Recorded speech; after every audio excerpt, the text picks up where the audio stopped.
Di dalam konteks Hari Anak Nasional ini, saya akan membahas sebuah buku yang sangat populer di seantero dunia.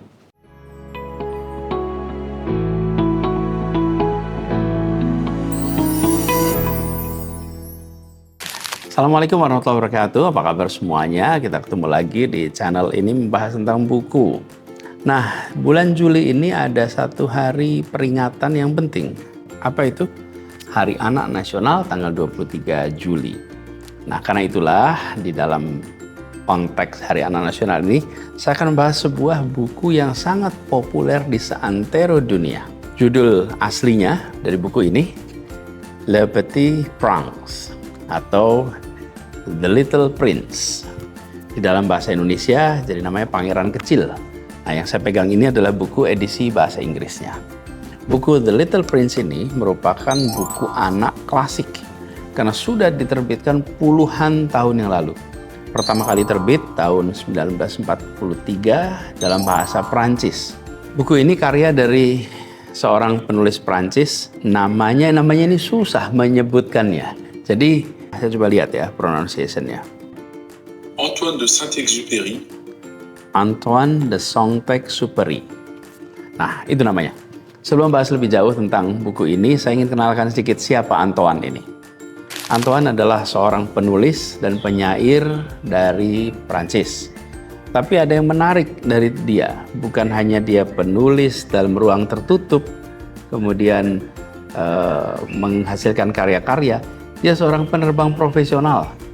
Jadi Antoine ini lahir tahun 1900, lalu aktif jadi penerbang di masa Perang Dunia Kedua. Nah, pengalaman sebagai penerbang ini yang kemudian menjadi inspirasi dalam karya-karya tulisnya. Jadi dia melihat dunia yang luas dari atas, itu membuatnya punya pandangan yang juga jauh lebih luas. Ingat ya, teman-teman, ini tahun 1940-an. Di masa itu, orang yang punya pengalaman berada di pesawat terbang itu sangat sedikit sekali. Kalau sekarang, ya semua orang pernah punya pengalaman berada di langit, melihat awan. Tapi kalau di masa itu, sangat sedikit sekali.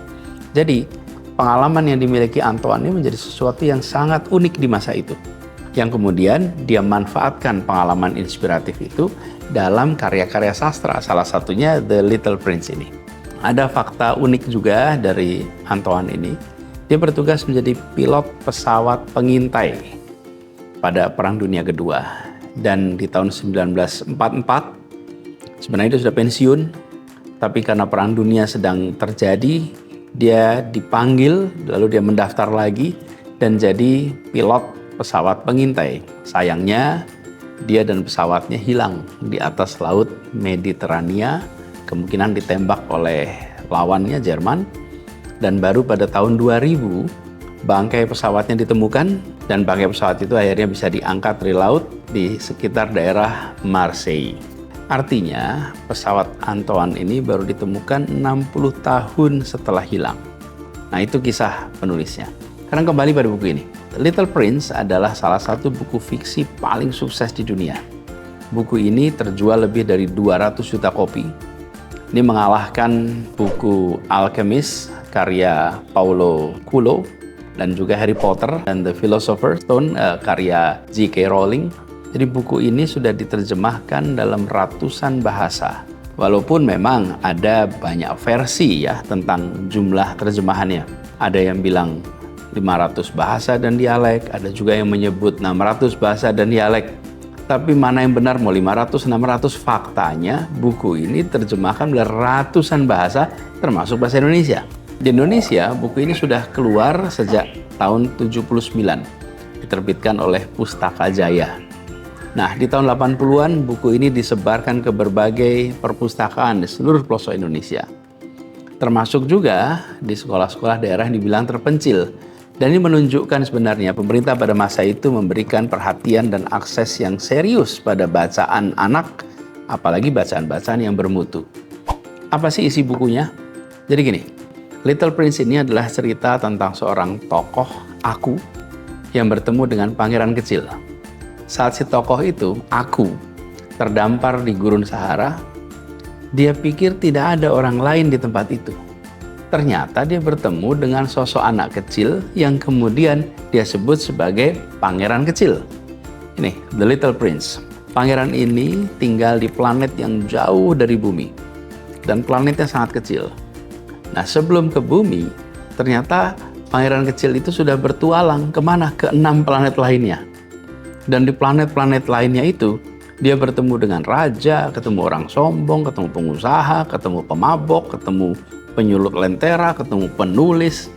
Nah, dengan 6 tokoh itu, pangeran kecil ini berdialog dan lalu menganggap pikiran dan aktivitas mereka sebagai orang dewasa yang aneh dan membosankan.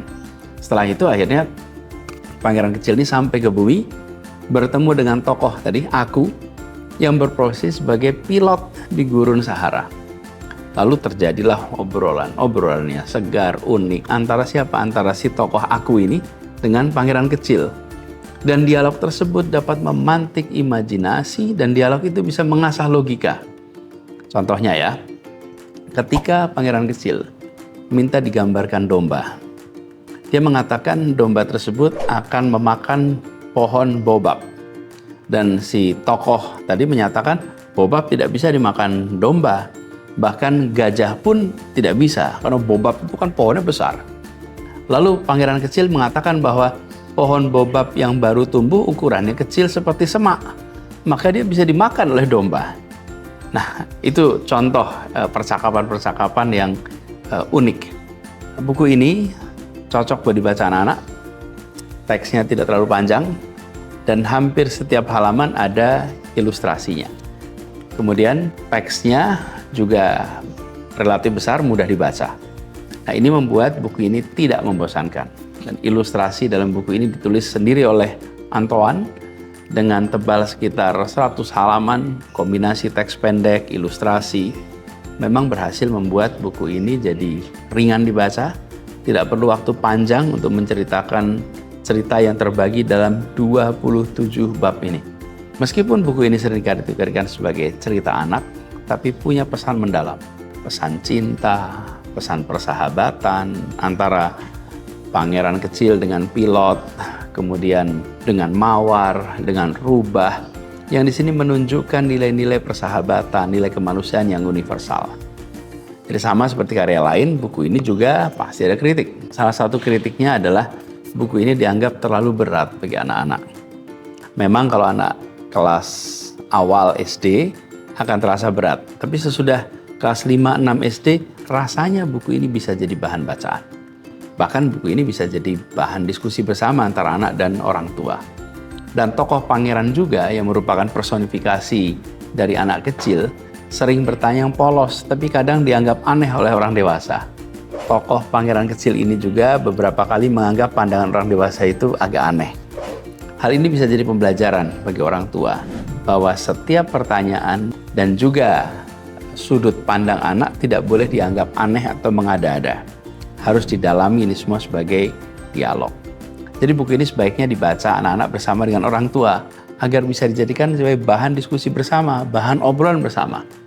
Bagi orang tua, saya rekomendasikan buku ini untuk dibaca sama-sama dengan anak-anak. Ini bisa mengajari anak untuk berpikir kritis, dan kemampuan berpikir kritis ini menjadi salah satu kemampuan terpenting di abad 21 ini. Jadi buat teman-teman semua yang punya referensi buku bacaan anak lain yang bagus, silahkan tulis di kolom komentar. Mudah-mudahan nanti kita bisa bahas juga sama-sama. Terima kasih sudah menonton ulasan buku ini. Salam hangat untuk semua. Assalamualaikum warahmatullahi wabarakatuh.